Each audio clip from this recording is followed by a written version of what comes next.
even not just when you're elected governor of the most populous state in the country. But you really made it when you're known all over the world and don't need any other introduction than your first name.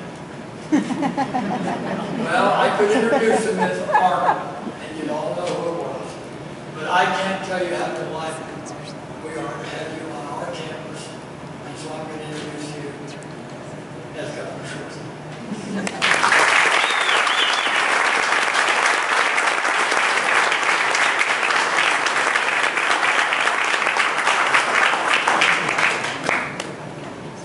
Well, thank you very much for that kind introduction. And I have to say that it is kind of interesting to think about it, that the two names, Stark, foundation, right, and powers. Stark, translated from German, it's a German word, translated means power. So isn't it that both of those entities that are really responsible for having this here are called powers, Stark. So that's interesting. So let's give them both a hand for this work.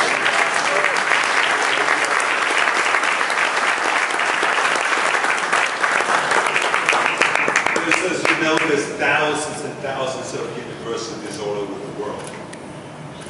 But there's none that has a museum like this. There's none that has a display like this, or a collection like this, or a library like this. Only the University of Texas. So this just shows again why this is a very unique state. Why the vision of the people here is extraordinary. And you are a great visionary. Think about the importance of this, the importance of health, fitness, and strength training, and all this. So we want to thank you for letting this be here and making it grow and be what it is today, and it will be much larger as time goes on, obviously. But I also want to say that we're celebrating a lot of things. We're celebrating passion. Because what Jan and what Ted has done, Terry Todd, is just extraordinary. Terry and Jan has worked on this tirelessly for so many years, for so many decades. Every time I run into them, that's all they talk about. That's all they talk about. They are fanatic. And their veins pop. About the importance of keeping all of the collections together and really showing the history of our school. Where did it start? How did it grow to what it is today? So that people, generations from now, can look back and enjoy that, and enjoy learning about the history. And this university has even a PhD, where you can get a doctorate degree in studying this stuff. Think about that. What university in the world again, or when did you ever think in the past that we would have a doctorate degree in studying bodybuilding and physical fitness and strength training and the history of it and all this? So that just shows to you how much the sport has grown. So we are celebrating what Carrie and Jan has done, this passion that both of you have. So it's so wonderful when you see people that are passionate, because only with vision and with passion can you get to the place where we are today, of this enormous collection, of bringing this together, not just collecting in America, but you're global thinkers. You are all over the world hustling, calling people at midnight, and bothering them, and Schmitz, the famous Schmitz, the strong man, that you called the wife the widow.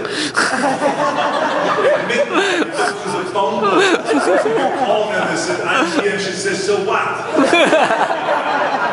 I want to talk to you about your documents. Everything from your husband. I've heard all the stories. This is just one of them. There are thousands of the stories. People in Russia, in China, in Austria, where they reached the weightlifting clubs who were in Austria and Vienna. You're banging in people's stores to get their paintings. I've heard it all. So that's passion.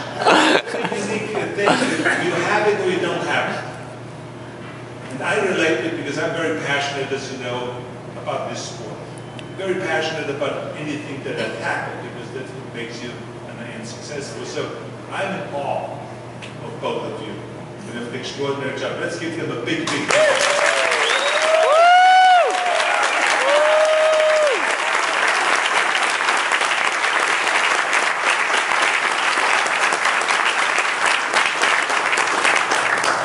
And I have to say that there are a lot of people here that are passionate about and to make the bodybuilding sport, the strength sport, lifting sport of what it is today. And you know, I feel so incredible that they could be here with so many champions and so many bodybuilding champions. I mean, I think about it, standing on stage in Phil Pearl in 1967. He won the professional bodybuilding championship at Mr. Universe. And I'm standing there next to him. I just won my first bodybuilding championship, my first Mr. Universe, being the youngest Mr. Universe ever. And I was in awe of standing next to him because I've admired him for so many years. You can imagine, I mean, this guy that won Mr. Universe in 1953, right?